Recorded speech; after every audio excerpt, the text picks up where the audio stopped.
Hi, my name is Adesawa, and I'm here to do a brief follow-up about a video that I did back in 2021 talking about my twin sister who was a disabled woman and she was brutally raped at the Austin State Hospital after brain surgery. I know it's been a while since I did any updates, but I'm here today to follow up what has taken place with Anisha. In 2023, my family and I decided to move back to Houston, Texas, because the lawyer at the time told us to return because Anisha had a federal lawsuit going on, which was the most horrible decision I could ever make. But there's no guide to dealing with trauma. So we returned to Houston. Anisha's case was dismissed in federal court, which was a very traumatic time for my family, very hurtful time. The state of Texas went with sovereign immunity, and I'm not a lawyer, but I'm going to explain to you what sovereign immunity is. Sovereign immunity is a legal doctrine that protects the government from being sued unless the government waives its right to immunity. I feel like Anisha never had any right. Although she is disabled, I just feel like her rights were dismissed. Anisha's still dealing with trauma, severe PTSD,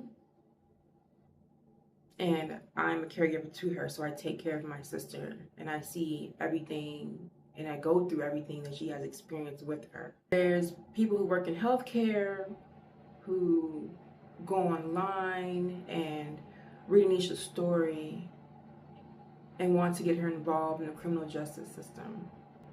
I do know that all it takes is one lie to mess someone's entire life up. Anisha made her outcry at the Austin State Hospital. The social worker who worked there at the time dismissed everything she was saying and tried to change the narrative of Anisha's story, and that's not okay.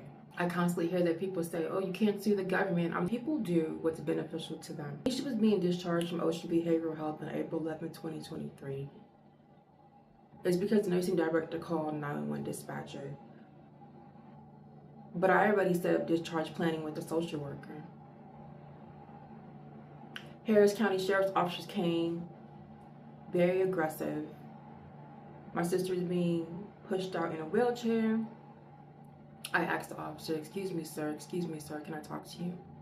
He said, no, get back, and he pushed me. He also pushed my mother. We both landed on the ground. My mother, who was in her 60s, ended up getting injured. She had to be rushed to the emergency room.